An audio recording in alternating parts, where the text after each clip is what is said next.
un podcast de Cooperativa.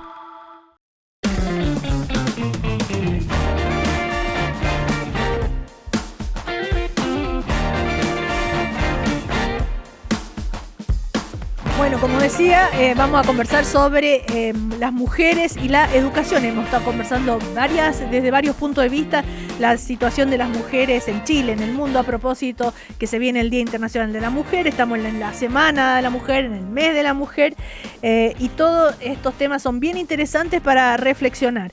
Para quienes son madres, para quienes son jóvenes ahora, y les toca decidir su futuro en la materia de educación, para todo el mundo, la importancia de factores socioculturales en las brechas educativas. Es el resultado de una nueva investigación del Centro de Investigación Avanzada en Educación de la Universidad de Chile, y sobre esto vamos a conversar justamente con una de las investigadoras de este centro, Alejandra Misala. ¿Cómo estás, Alejandra? Buen día. Muy buen día, Cecilia, muy buen día, Sebastián, muchas gracias por la invitación. No, a ti por estar con nosotros. Ya le vamos a hacer la pregunta de la noticia, al final se la vamos a preguntar. Pero ahora centrémonos en este estudio. La noticia es que es candidata a rectora, por supuesto, ya lo habíamos dicho al inicio del programa. Hay un dato revelador del estudio que hacen ustedes ahí en el CIADE que da cuenta de que, por ejemplo, las diferencias de género en matemáticas no se explican por diferencias biológicas innatas ni constituyen un fenómeno aislado en el ámbito educativo, sino que se explican por la influencia de estereotipos de género en la sociedad. Alejandra, si podemos explicar un poco ese punto que parece increíble, que suena súper potente. Sí, lo que ocurre es que por mucho tiempo había una discusión de si eran factores como naturales, llamémosle biológicos, o sociales los que tenían que ver con las diferencias, las brechas que uno normalmente ve en Chile, por lo menos, en términos de los resultados en las pruebas estandarizadas de matemáticas. Estoy pensando en la prueba SIMSE, en la prueba PSU, también en la prueba PISA. Pero cuando uno mira, por ejemplo, la prueba PISA, que se toma a muchos países y economías, 81 países participan y economías, uno observa que hay países que tienen brechas positivas a favor de las niñas, son niños y niñas de 15 años que dan esta prueba, y brechas negativas. Entonces hay países que tenemos resultados en que las niñas lo hacen peor que los niños. En Chile, por ejemplo, las niñas en la última PISA del año 2022 tuvieron 16 puntos menos que los niños, que es importante en términos de rezago, en términos de aprendizaje. Y hay otros países, como Islandia, como Finlandia, como Suecia, como Noruega, que tienen que las niñas lo hacen mejor que los niños o que no hay diferencia entre niños iguales y niñas. Y hay estudios que se han hecho que toman muchos países y comparan y lo correlacionan con, por ejemplo, la participación laboral femenina, la cantidad de mujeres que participan en política o en altos puestos en ejecutivos de las empresas, o en general la cultura de género de la universidad, del país, y uno observa que efectivamente hay una correlación entre países donde las mujeres participan más, hay menos brechas de género a nivel social, y las niñas tienen mejores resultados en matemáticas, ya sea igual que los niños o incluso mejor que los niños. Alejandra, entonces esto es mucho más complejo de resolver, porque si estamos hablando de factores socioculturales en las brechas educativas en Chile, ¿no es cierto?, es un trabajo más lento de corregir, y esto de los estereotipos. Hemos hablado tantas veces, ¿no?, de las construcciones sociales que están detrás de cómo se identifican a las mujeres, a los hombres, el cambio, digamos, sociológico que se debe hacer. Es mucho más lento de lograr. ¿Y cómo crees tú de que se puede salir de eso? Alejandra, se nos cortó. Pero ahí volvió. Ahí volvió. ¿Me escuchan? Ahora sí. ¿Me escuchan? Ahora sí. Efectivamente esos cambios son más lentos, pero hay que partir, yo digo partir por los hogares, porque también los padres, las madres tenemos sesgos, ¿no es cierto? Y los juguetes que le regalamos a los niños, los juegos que incentivamos importan. Alejandra, pero tú sabes la cantidad de años que venimos hablando de este tema y diciendo exactamente lo mismo. Lo de los regalos, Sí. los juguetes, el color de la ropita ropita. para las guaguas. Yo creo que de a poco se va avanzando. Sí. Y yo creo que hoy día hay más conciencia, porque el primer tema aquí es tomar conciencia, ¿no es cierto? Que tenemos este problema y que hay que empezar a hacer cambios. Y yo creo que se han empezado a hacer cambios. Los cambios son lentos y hay que institucionalizarlos, porque hacer algunas intervenciones en algunos establecimientos educacionales no es lo que uno necesita una política de género en educación, y se ha estado haciendo, y hay avances, y uno mira, por ejemplo, algunas cosas que han estado haciendo los distintos, el Ministerio de Educación con los distintos gobiernos, no solamente un gobierno, ha ido avances. Pero lo que nos pasó a nosotros, porque de hecho, antes de la pandemia, se habían ido cerrando las brechas en CIMSE entre hombres y mujeres. Y posterior a la pandemia, esa brecha se abrió. Y eso es interesante verlo, porque nosotros habíamos estado haciendo un esfuerzo como país, se había ido cerrando. Si ustedes miran los datos del CIMSE hasta el 2018, Sí. uno ve que se van cerrando las brechas de género Pero en ¿por qué? matemáticas. A ver si nos puede dar un ejemplo Pero concreto lo que pasa- que nos explique esto.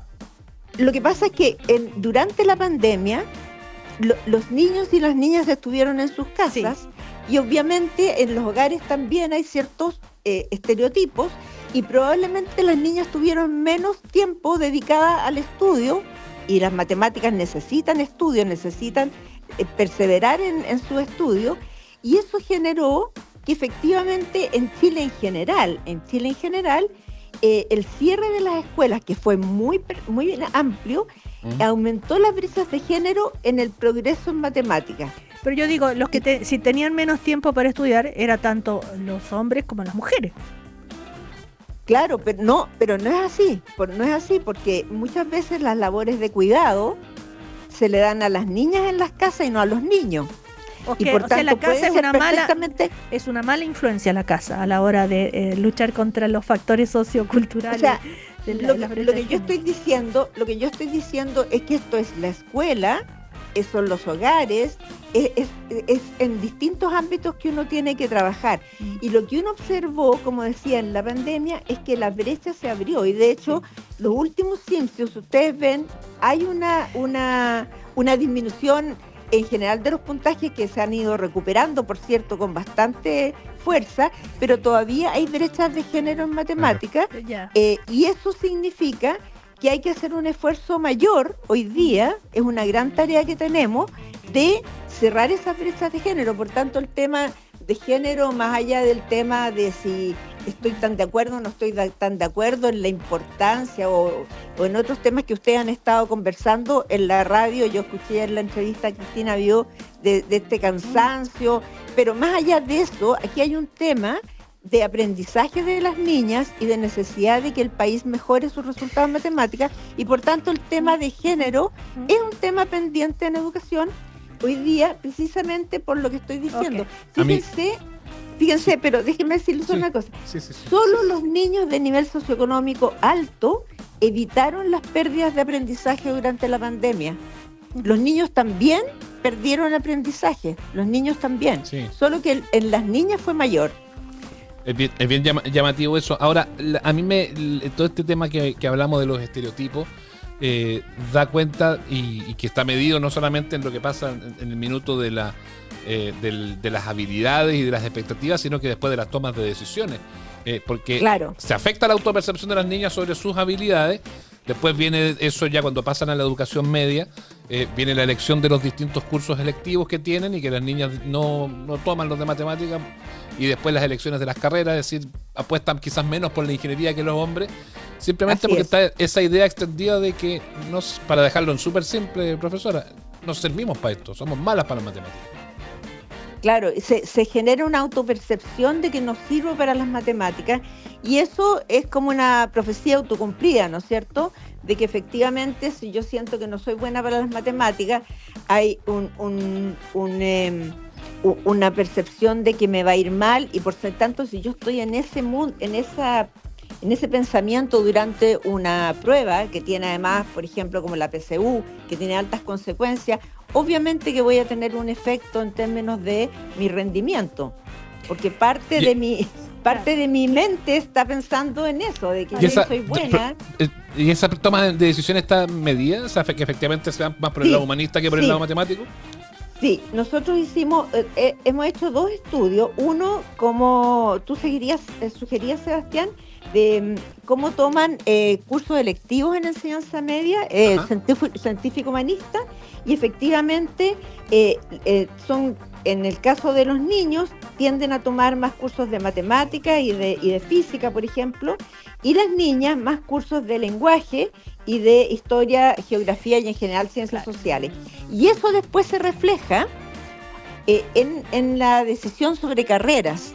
Y este otro estudio que nosotros hicimos respecto de cómo hombres y mujeres elegían carreras universitarias, y lo que hacemos ahí, que es importante explicarlo, es que miramos estadísticamente mujeres y hombres que tienen las mismas características en términos del nivel socioeconómico de sus hogares, del tipo de establecimiento educacional donde estudió y también de promedio de notas de enseñanza media y en este caso puntaje de la PSU, porque lo hicimos con la PSU. Y nosotros encontramos, por ejemplo, que las mujeres tienen, en términos de probabilidad de elección, un 27% de probabilidad de elegir carreras de la salud. Y los hombres tienen 7% de probabilidad de elegir carreras de la salud. No estoy considerando aquí en medicina. Y al revés, solo para completar la idea, en ingeniería civil, los hombres tienen casi 37% de probabilidad de elegir ingeniería civil y las mujeres 12%. Entonces hay diferencias muy grandes.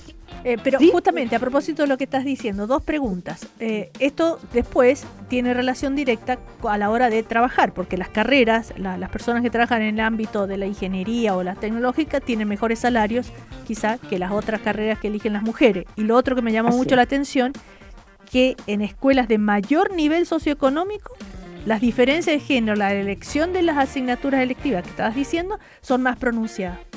Son dos puntos ahí interesantes. Claro, ahí en el segundo punto que tú me estás haciendo, nosotros encontramos que en el caso de establecimientos educacionales de nivel socioeconómico medio, es más probable que hayan decisiones generalizadas, como decimos nosotros, o sea, que las mujeres tiendan más a elegir ciencias sociales o lenguaje, y es porque probablemente, esto es una hipótesis, por eso digo probablemente, ven la posibilidad de estudiar ingeniería o carreras STEM que se llaman, como una forma de mejorar su situación social.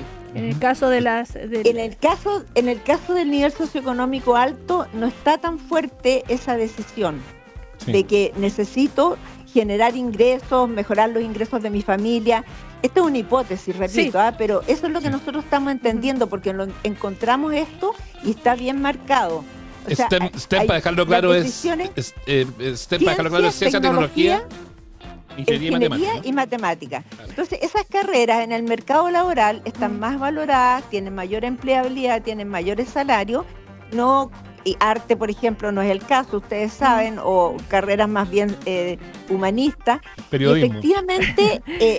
Y efectivamente ahí entonces hay una decisión que no está tan atravesada por los ingresos futuros, en el caso de nivel socioeconómico alto, como lo está en nivel socioeconómico medio, por ejemplo. Pero además, entonces, las diferencias entonces van a influir también en la distribución desigual de los empleos y de los salarios, ¿no es cierto? Por eso es que los hombres ganan más que las mujeres, se dice, no solamente por una razón de que a veces por el mismo trabajo se paga mal hombre. Y sigue habiendo mucho menos mujeres en puestos clave de las empresas. Claro, o sea, tiene influencia en el mercado laboral de las mujeres también. Nos quedan menos de 5 minutos, Alejandra. Queremos hablar sobre tu candidatura a la rectoría de la Universidad de Chile. Se dice que tú serías si eres electa, una rectora que seguiría la línea de la actual rectora Rosa Devés, ¿es así? Bueno, yo he sido prorectora hasta el 1 de marzo. Sí. Fui la prorectora de la Universidad de Chile, o sea, trabajé en el equipo con la rectora Devés. Y por cierto, yo parto de la base que hemos hecho un trabajo que ha sido importante en estos años y eso me deja en en un momento, en un nivel que me permite mirar hacia el futuro y proponer otros desafíos que tiene la universidad. Obviamente hoy día hay desafíos muy importantes para una universidad como la Universidad de Chile. Por ejemplo, hay cambios demográficos, está todo el tema tecnológico, el tema de la rápida introducción de la inteligencia artificial y cómo educamos con la inteligencia artificial. Hay desafíos en términos de financiamiento de la investigación de frontera. Entonces, son nuevos desafíos, pero yo parto de la base de todo lo que hemos avanzado en estos años, por cierto. Y además, hay que decirlo también, es un liderazgo femenino, mantener un liderazgo femenino en la universidad, que a mí por lo menos me parece importante. Claro, o sea, sería esa línea de continuidad. Desde el punto de vista financiero, ¿cómo ha visto la proyección de la Universidad de Chile en los últimos años? Se habla mucho de que siempre es poco, de que siempre falta caja, de que ¿cómo ha visto en el fondo el desarrollo y la posibilidad de desarrollo que tiene justamente cuando se pone a la hora de todos los balances de por medio? Bueno, la universidad ha hecho un esfuerzo enorme con recursos propios de construir, de aumentar su infraestructura. No sé si ustedes han escuchado que inauguramos un edificio muy importante ahí en Vicuña Maquena 20 y la sala sinfónica, que ha sido maravillosa, bien relevada en la prensa. Eso es un esfuerzo de la Universidad de Chile. Y acabamos de terminar un proceso de acreditación de la universidad, en que la universidad fue acreditada a nivel de excelencia por el máximo de 7 años, y ahí se hace un informe financiero en la universidad, y el informe dice claramente que la universidad está financieramente en un muy buen pie. Dicho esto, hay un tema que es muy importante y que ha sido muy complejo en términos del financiamiento de la investigación. No sé si ustedes han estado, digamos, siguiendo la discusión que ha habido respecto de los centros de interés nacional, que efectivamente la universidad tenía centros de interés nacional que habían estado financiados por muchos años y que habían tenido muy buenos resultados, y sin embargo, en el nuevo concurso que se hizo, no fueron financiados, y eso obviamente nos genera un desafío respecto de cómo seguir financiando esta investigación que es de frontera, pero que también es un aporte importante al país, en términos de resolver problemas del país. Por último, la mirada desde fuera, ¿no?, que se tiene de las universidades, en particular la Universidad de Chile. Muchas veces se dice, no, yo no quiero ir a la Chile porque hay muchos paros, muchas tomas, o ese tipo de cosas. La relación de la Universidad de Chile con el Ministerio de Educación durante gobiernos, por ejemplo, este último gobierno, también el candidato a la rectoría lo ha cuestionado. Ese tipo de cosas más de imagen o de lo que se mira desde afuera. ¿Cuál sería el sello tuyo? Bueno, yo creo que la Universidad de Chile trabaja con todos los gobiernos. La Universidad de Chile es la universidad del Estado de Chile y ha trabajado con todos los gobiernos. Durante la pandemia, por ejemplo, que el presidente Piñera estaba, nosotros trabajamos codo a codo con el Ministerio de Salud, con el Ministerio de Ciencia. Siempre la Universidad de Chile trabaja con los gobiernos, porque es la Universidad del Estado de Chile. Y esto ha sido desde su Pero hay desde sensibilidades políticas evidentes en los distintos rectores o rectoras. Hay sensibilidades políticas, por cierto, pero yo vuelvo a decir, la universidad es una universidad plural. La rectora o el rector tiene que representar a todos los académicos y académicas, a funcionarios de la universidad, y en ese sentido, cuando el Estado a uno le pide que colabore, la universidad colabora, la Universidad de Chile colabora, y eso ha sido siempre, con todos los presidentes. Y estoy dando el ejemplo reciente del caso con el presidente Piñera, que no fue solamente una colaboración, sino concreta, digamos, a propósito de la concreta. pandemia. Concreta. Tengo que hacerle esta pregunta, sé que es una pregunta muy popular y una pregunta que yo sé que es una piedra en el zapato para la casa de estudios. ¿Qué visión tiene usted de lo que pasa con el fútbol de la Universidad de Chile, con esta denuncia al controlador de Azul Azul, que es la administradora de Azul Azul, Michael Clark, por estafa, que además fue sancionado, la multa más millonaria de la historia, él y otros integrantes de la ex empresa Sartor, con una multa millonaria, la más millonaria de la historia de la Comisión para el Mercado Financiero? ¿Qué visión tienen ustedes de esta situación que se está viviendo en esta sociedad anónima que concesiona el nombre de la universidad para el club de fútbol. Bueno, la universidad está siempre atenta a eso y siempre está en evaluación. Yo no he estado realmente muy involucrada en este tema en estos últimos años, digamos, pero la rectora ha dicho varias veces en entrevistas que efectivamente nosotros estamos constantemente analizando lo que está ocurriendo y vamos a tomar las decisiones que haya que tomar con fuerza, con decisión. No es algo que no nos importe, pero efectivamente hoy día nosotros tenemos una concesión de los símbolos, ¿no es cierto?, de la universidad.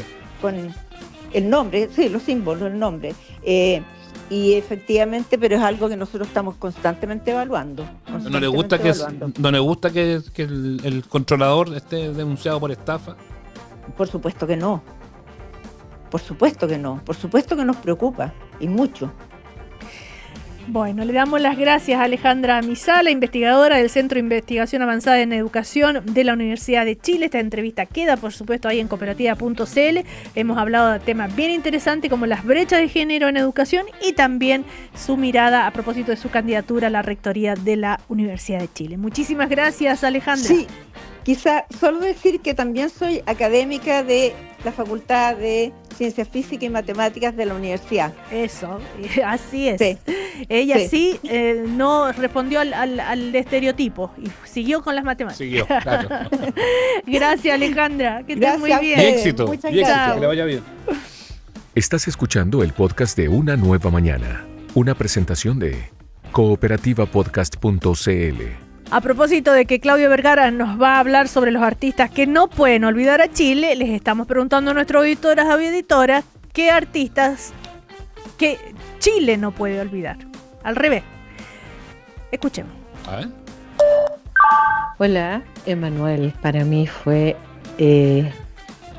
su show completo, su simpatía, tan varonil, tan atractivo. Emanuel es una de las personas que a mí me ha gustado muchísimo del Festival de Viña, me encantó.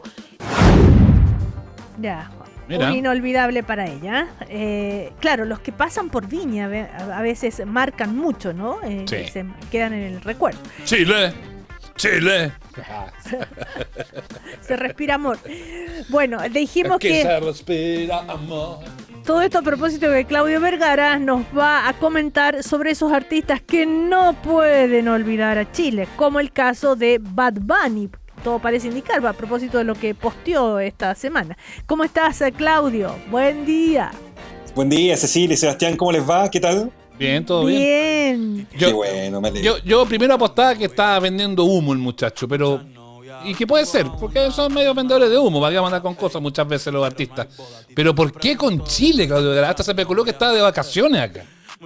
Sí, todos los artistas venden un poquito de humo, o sea, es natural, viene con el motor artístico de cada uno de los cantantes que pasan por el país. Ahora, es particular que suceda un mes después o mucho tiempo después de haber pasado por Chile. Por lo general el saludo es inmediato. Es inmediato, claro, agradecimiento cuando están un poco empacando, se están yendo y todo, pero hay que indagar. Yo he tratado de indagar un poco por qué sucedió este saludo y es un poco una suerte de guiño a 3 conciertos que fueron muy exitosos acá en el país y donde vende humo, pero lo vende bien, porque no es solamente el saludo a Chile como corresponde, sino que también él pone una canción de Los Prisioneros como Tren al Sur, hace alusión a otros artistas chilenos también, como Pancho Molina, por ejemplo. Los 3 pone una canción de él ahí en una historia, Bad Bunny, y también él hace referencia a la saga, al camino que ha seguido en Chile desde aquel 2017 que jamás olvidaré, dice él,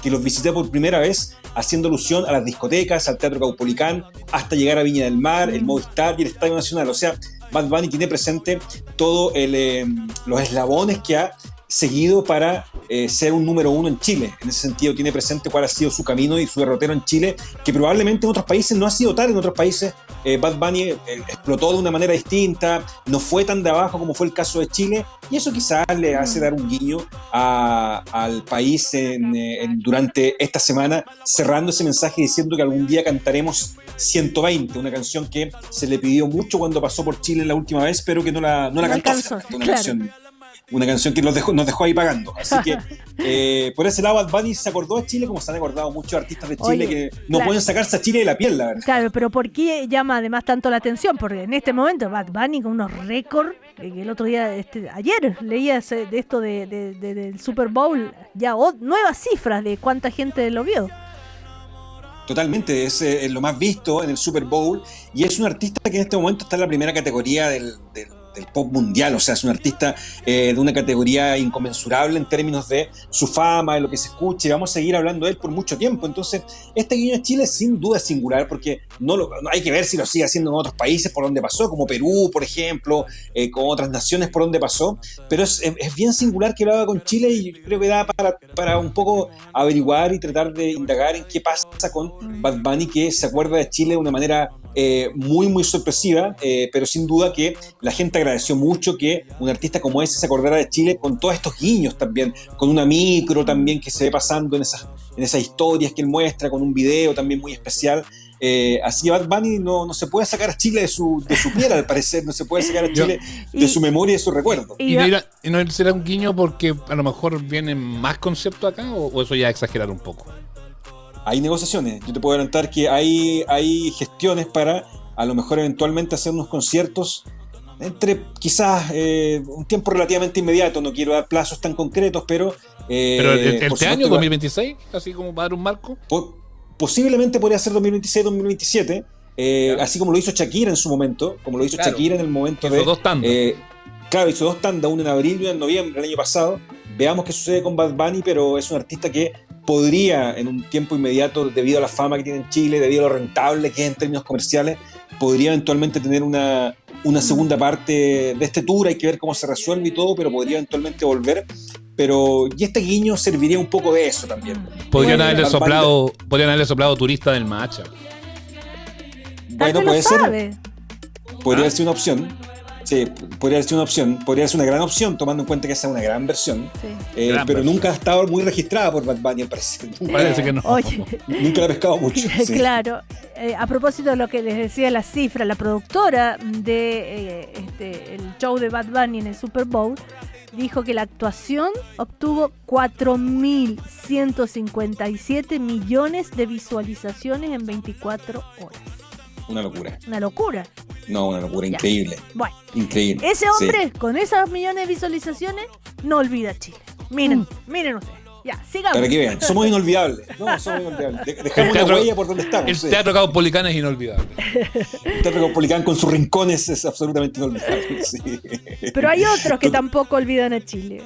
Sí, vamos a hacer un repaso por artistas que mucho tiempo después quedaron con Chile amarrado en su cuerpo, en biografías, en entrevistas, se acordaron de Chile y de alguna manera siempre recordaron ese lazo por distintos motivos.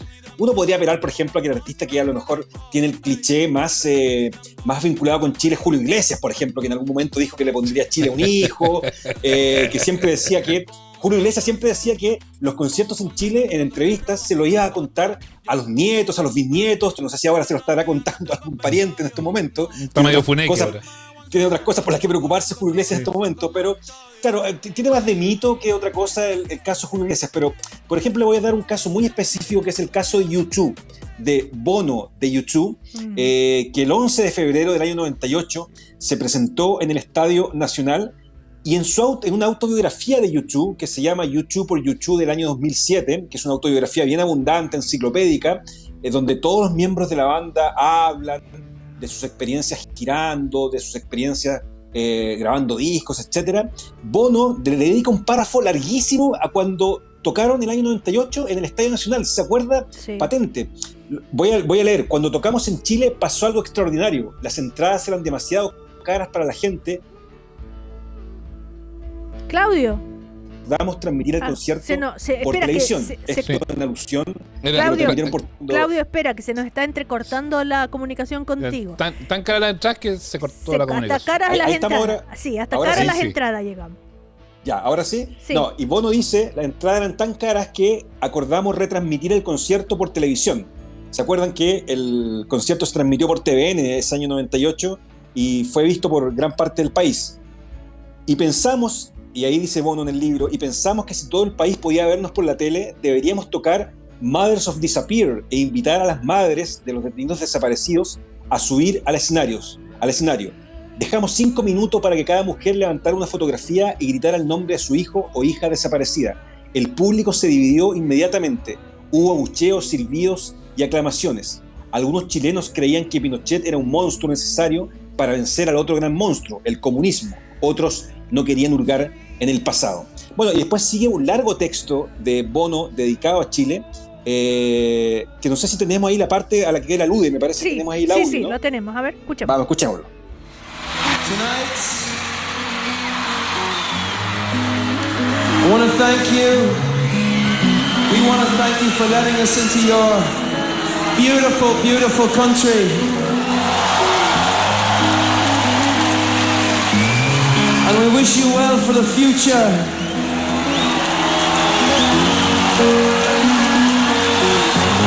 But to go forward into the future, sometimes you have to deal with the past.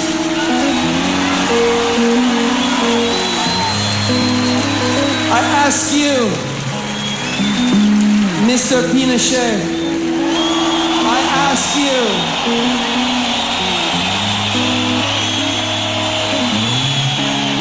tell these mothers, where are their children? Just one thing, tell them where their children, so they can bury them, so they can say goodbye to them, and so Chile can say goodbye to the past.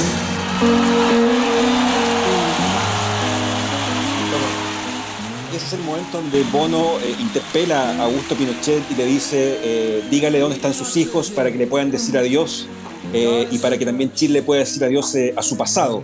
Y él lo recupera en esta biografía, y de hecho Bono un poco también, dentro de su orgullo y su ego, también dice que mucho tiempo después él se enteró de que las madres de los detenidos desaparecidos empezaron a hacer esta misma protesta frente al Parlamento chileno, y de que de alguna manera él había un poco estimulado esta idea de mostrar los rostros, mostrar los carteles con los rostros de los desaparecidos frente a las autoridades. Y fíjense que este texto, Bono lo termina con la siguiente frase. Mucha gente, él dice, me ha preguntado durante años si estaba decepcionado de que el público chileno, una mitad del público chileno, los abucheara. Yo les decía que no, porque eso demostraba que el público del rock and roll no es tonto, no te sigue hasta el acantilado, ni vota lo que tú dices que vote. Si no estás de acuerdo contigo, te lo hace saber. Me encantó no estar tocando solamente para los fans que estaban de acuerdo con nosotros. O sea, él alude que a una parte del público no le pareció bien esta mención a la dictadura. Yo estuve ahí y lo dividió finalmente. Yo estuve ahí y no percibí que fuera así tan como él lo vivió. Sí, fue más de adhesión. Más bien de adhesión. Sí. Bueno. Hubo gente que igual sí, pero le pareció un poquito cuestionable. Pero la gran mayoría. Sí, la gran mayoría, La gran mayoría fue una ovación. Bueno, en fin. Pero él percibió eso del escenario, es lo que importa. Sigamos, sí. Claudio Vergara. ¿Qué otro artista no olvidó nunca Chile? ¿O no puede olvidar? A ver. Depeche Mode, gran banda de los años 80 y 90, aún vigente por lo demás. Ahí lo estamos escuchando. Hay un DVD, ya estoy hablando en términos medios pretéritos, el DVD ya es una pieza de museo, pero hay un gran DVD de Depeche Mode que salió el año 2006, que celebra un aniversario del disco Violator, que es uno de los discos clave de Depeche Mode, donde a la banda le preguntan cuál es el mejor concierto que recuerdan de la gira del año 93-94, de la gira del álbum Song of Faith and Devotion. Y dicen que es el show que dieron el 10 de abril del año 94 en el velódromo del Estadio Nacional. ¿Por qué? Porque, según dicen, y según dice Alan Wilder, que es uno de los integrantes de Depeche Mode en esa época, después él se retiró, dice, habíamos tenido un día horrible. Nos habían llevado al concierto en una furgoneta con las ventanas rotas. Atropellamos a un perro en el camino al concierto y el promotor había vendido los derechos de publicidad 10 veces más caros. Fue un lío. Además hubo un tiroteo y al lado de donde tocamos había un desorden gigantesco por un partido de fútbol. Estaban incendiando las calles. lo único que pensamos fue queremos irnos de acá, pero tocamos y fue el mejor show de la gira. El público era una locura, comentó el músico. ¿Y qué en esta alusión en este DVD? ¿A qué alude el músico de Depeche Mode? Alude al primer concierto en Chile, alude a un show en el Velódromo que se hizo solo horas después de un clásico entre Colo-Colo y Universidad de Chile que se jugó en la cancha central del Nacional, donde quedó la escoba, por supuesto, donde hubo parte que se incendió, donde hubo desmanes, etcétera. Fue el triunfo de la U con los goles de y explosión de un desconocido hasta ese minuto, Marcelo Salas.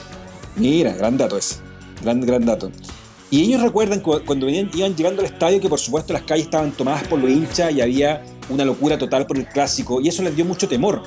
Y ellos no lo dicen acá, pero ese concierto estuvo muy teñido por dos elementos. Primero, la muerte de Kurt Cobain, que había pasado solo 5 días antes, y esa misma mañana del 10 de abril del 94 había fallecido Andrés Bove de La Ley en un accidente en moto. Por tanto, ese concierto se inició con un minuto de silencio dedicado a la memoria de Andrés Bove, que fue una muerte traumática para La Ley, traumática para la música chilena, muy joven él, un estandarte de la música nacional de esa época. Entonces ese concierto tuvo un comidillo realmente increíble que los integrantes de Depeche Mode no han podido olvidar y lo eligieron como el mejor de esa gira. Fíjense ustedes. Yo estuve ahí, no sé cómo la estuve en YouTube. Fue mi primer concierto de la vida, además, ese del 10 de abril del 94, lo recuerdo con mucho cariño. Fue súper convulso, efectivamente, fue súper curioso. Venía todo eso del golpe de lo de Andrés Bove, que había sido noticia en los medios de comunicación todo el día, por el impacto de esa noticia. Y efectivamente fue un show, o sea, a mí me marca porque mi primer show, por supuesto, todos nos marca el primer concierto al que fuimos, pero fue un show extraordinario. Extraordinario, sí. Así lo recuerda también Depeche Mode, sobre todo en la cima de su trayectoria, en esa época, en términos creativos, en términos de espectáculo, estaban en su gran momento de Depeche Mode con su formación estelar. Ha sido un gran show para recordar. Pero hay más. Hay más de artistas que no se pueden sacar a Chile encima nunca. ¿Qué pasó con Iron Maiden? La gran banda del heavy metal, que tenía una relación con Chile bastante singular, desde ser prohibidos en los 90, y eso marcó para siempre la relación entre Chile e Iron Maiden, desde ser censurados en el año 92, en que no pudieron entrar a Chile, hasta un show el año 2011 en el Estadio Nacional. El año 2011, por fin Iron Maiden, después de la censura, después de un largo recorrido, pueden tocar en el Estadio Nacional. ¿Y qué hacen? Dicen, vamos a grabar este concierto para un DVD, para un documental, lo vamos a grabar para la inmortalidad de los tiempos. Y fíjense que la banda estaba entre ese show en Chile y un show en Argentina que daban en esa misma gira. Estaban decidiendo cuál de los dos conciertos salía mejor, cuál de los dos conciertos quedaba mejor, y decidieron finalmente que el de Chile quedó mucho mejor que el de Argentina. Se decidieron por el concierto en Santiago, y el propio bajista Steve Harris, después de una entrevista, dijo que por motivos sabidos, por todo lo que es la relación con Chile, ellos decidieron de alguna forma elegir este concierto para llevarlo a un documental. Fue una de las mejores actuaciones de nuestra gira, y tocar en el prestigioso Estadio Nacional era un momento de importancia histórica para nosotros. Así calificó Steve Harris, el gran jefe de Iron Maiden, ese paso por el Nacional y la elección de Chile para un DVD que se llama En Vivo, que los fanáticos de Iron Maiden sabrán que es un gran concierto, es un gran DVD, calificado como uno de los mejores de la banda en vivo, un gran disco también. Así que ahí tenemos también a Iron Maiden, que no olvida cuando fueron censurados, no olvidan todo esa gran historia, ese enjambre. Sí, totalmente. Yo vi el show de Iron Maiden en el Teatro Caupolicán, también fue bien inolvidable. Ese fue, de hecho, fue el primero que dieron con otro vocalista. Muy chiquitito. Sí, muy chiquitito, con otra base de fanáticos también. Otra onda totalmente distinta. Ahí fue cuando le tiraron Iron Maiden, que a los héroes del silencio los dejaron tocar 20 segundos y les tiraron un palo al baterista y se acabó. Y se acabó todo, terrible. Ahora me río, pero en ese momento no hay nada. No, pues ahora es anecdótico, pero ese minuto fue terrible. Uno decía, los que estábamos adentro de Caupolicán en ese minuto decíamos, ¿cómo vamos a salir de aquí? Sí, terrible, sí. Y el del silencio se tuvo que bancar todo el rechazo de la gente. Todo el hate. La próxima no te la creo. Como que los Beatles no se pueden olvidar de Chile. Bueno, Paul McCartney. Paul McCartney. Uno de los Bueno, pero el viejo igual, Paul. pero igual.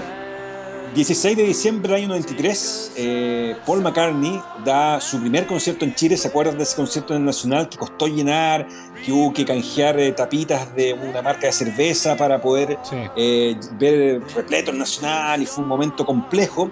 Bueno, Paul McCartney, mucho tiempo después, en un libro dedicado a ese tour del año 93, un libro que salió mucho tiempo después, que yo tengo, habla del concierto en Chile de diciembre del 93 por dos motivos fundamentales que McCartney ha ido repitiendo en algunas entrevistas que se le habían hecho en Chile y que era repetido las veces que ha venido a Chile.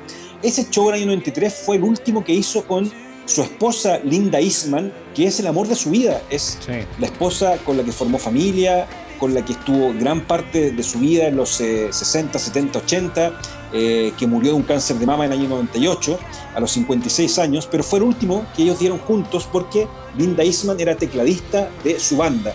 Y McCartney recuerda ese show en Chile como algo muy importante, muy sagrado, como la última vez de estar frente a quien era la persona más importante de su vida. Y fíjense que también recuerda el hecho de que tocaron en el estadio, y esto lo cito textual, que era donde Pinochet había encerrado a todos los presos políticos. Así que fue escalofriante estar en el vestuario donde sabíamos que habían disparado a todos los poetas y artistas. Y tuve la sensación de tener que exorcizar al demonio. Así que me sentí muy bien cantando ahí Let It Be. Hay un lugar similar en Frankfurt donde Hitler había hablado, y cuando sabes que Hitler o Pinochet han estado en esos lugares y han hecho un trabajo sucio, hay una especie de bendición cuando entras y cantas una canción pacífica. Así se refería a Paul McCartney a su paso por Chile el año 93. También lo dejó bastante marcado, tanto en lo personal como en lo colectivo, ¿no? Sí, show bien emocionante ese también ahí de Paul McCartney. Recuerdo una pancarta de una asistente que decía: Paul, te esperé más de 30 años. Imagínate. Sí. Maravilloso ese momento. Sí. Bueno, después viene The Police. Exactamente, sí. The Police, a The Police los ha perseguido el show de Viña del año 82 durante mucho tiempo, porque los fue un show que se portaron mal. Los desconocidos Police en ese minuto. Los desconocidos Police, muy maltratados por la prensa en general, como coléricos, como extravagantes. Les dieron el premio Limón. Premio Limón, marihuanero, de todo, lo trataron de todas las formas posibles.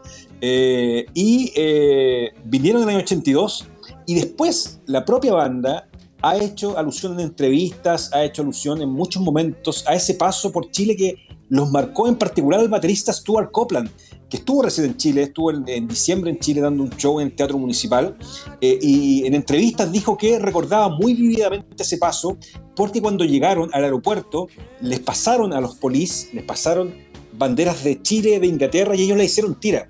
La hicieron pedazos, se comportaron de una forma bastante grosera. Después, en el propio Festival de Viña, uno de los integrantes de The Police, Andy Summers, le dio un rodillazo en plena Quinta Vergara a la animadora de esa versión de Viña, María Olga Fernández. Entonces, eso The Police lo recuerda muy nítidamente, porque era para ellos tocar en el último lugar del mundo y en un rincón muy exótico de la tierra. Y después el propio Stuart Copeland, baterista de The Police, ha pedido disculpas, ha dicho que se comportaron de una manera muy de cabros chicos, que eran simplemente unos niños malcriados y que no eran los adultos respetuosos en los que después posteriormente se convirtieron. Así que The Police también, esa marca de pasar por Viña 82 nunca se la han podido sacar. Después, ¿por qué no puede olvidar a Chile Daddy Yankee? Daddy Yankee, sí, ahí ya nos metemos en el área más latina del reggaetón. Daddy Yankee dio su gran show y primer show en Chile en 2006 en el Festival de Viña, ese show presentado por Sergio Lago, donde él aparece en un trono Daddy Yankee, donde pide a los asistentes iluminar la Quinta Vergara con sus celulares, y posteriormente, un año después, una comitiva de periodistas chilenos viajó a Puerto Rico a juntarse con Daddy Yankee, y Daddy Yankee quería agradecer ese momento, aparte de promocionar un disco y promocionar un concierto que él venía a realizar. Él quería agradecer lo mucho que había significado Chile en su carrera. En ese momento él dijo: gracias a Chile en el Cono Sur despuntó el reggaetón, gracias a Chile yo me di a conocer en el Cono Sur. Y pueden parecer palabras grandilocuentes y de buena crianza, pero es cierto que Chile fue un mercado alejado del gran mercado de Puerto Rico, de Miami, de Colombia, que sorprendió a muchos reggaetoneros, como al propio Daddy Yankee, de ser un mercado más sureño, más pequeño, que le dio una fortaleza para venir a Chile, a Argentina, a esta clase de países mucho más potente. Y Daddy Yankee siempre se mostró muy, muy agradecido de lo que le había dado Chile, y siempre de alguna forma él ha recalcado que gracias a ser tan escuchado en Chile, el empujón que le ha dado el país, él también un poco se ha hecho conocido y célebre por estos lares. Tiene una relación bastante fecunda con el país. Es inolvidable Gasolina. Sí. Oye, y cerramos con... Cerramos con el que nunca más pudo volver a Chile, pero no por buenas cosas, digamos. Ya. Sí, Adam Levine de Maroon 5. ¿Qué le dice usted a Adam Levine de Maroon 5? ¿Qué le pasó? Ya sabe la historia. El cabreado. Sí, choreado de pasar por el Festival de Viña 2020. ¿Se acuerdan cuando él pasa por Viña 2020? Se enoja muchísimo, termina diciendo que Santiago es una fucking town, o sea, Viña es una fucking town, y trata de imbéciles a los organizadores.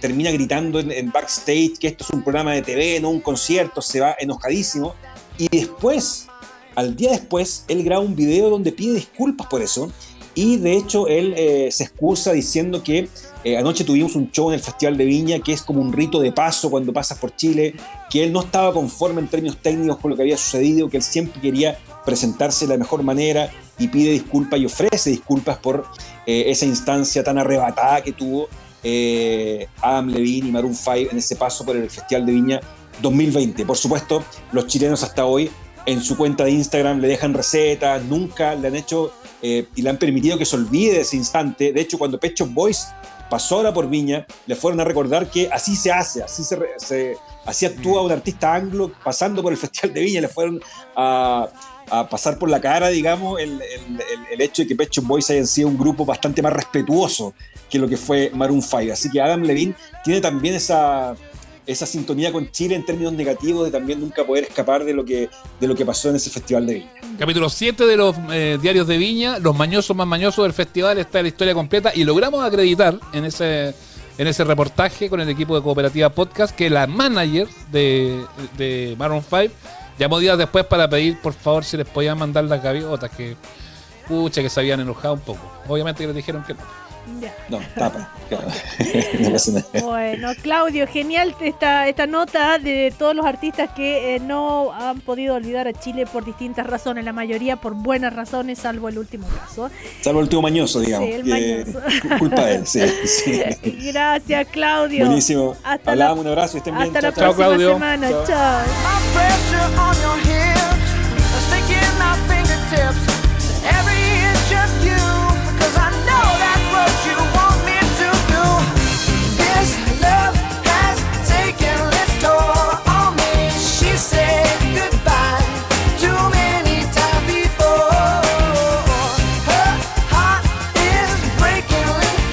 Aquí termina el podcast de Una Nueva Mañana.